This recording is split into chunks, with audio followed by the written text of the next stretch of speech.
So ganito ang preparation.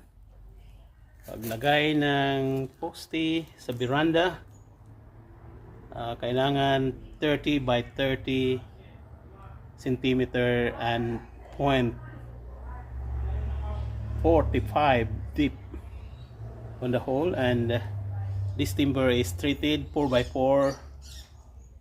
So ganyan lang siya. Lalagyan namin ng speed seat concrete. Hindi na siya ihalo, ibuhos lang, tapos lagyan na ng konting tubig.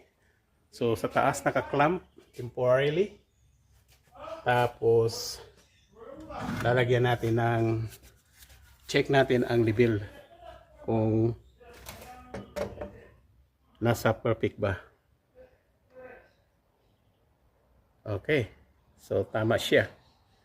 Ganon din sa kabilang kanto. So buhusan natin ng tubig.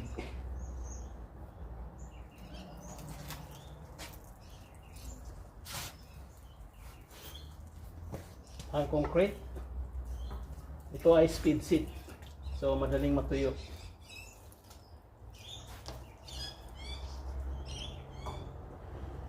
Ang kinaganda ng concrete na to ay hindi ka na mag-mix. Ibuhos mo lang yung buong semento, lagyan ng tubig na hindi masyado basa din, kasi ang pagtigas niyan ay gradual, so hindi kailangan mas marami ang tubig na ilagay.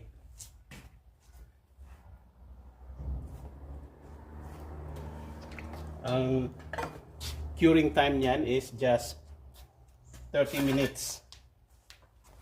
So, ayusin natin. At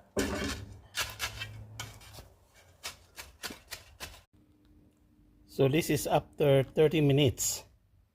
Pagkatapos nag-dry na ang concrete. At saka itong brace bracket na to, kailangan naka-elevate siya sa surface nang hindi ito kahoy madaling mabulok. So at least wala siyang contact sa ground. So naka-elevate siya konti ng mga sa length nito ay mga siguro 1/8 galing sa ilalim. So ganoon siya ka taas. Tsaka maiwasan yung laging nababasa ang kahoy.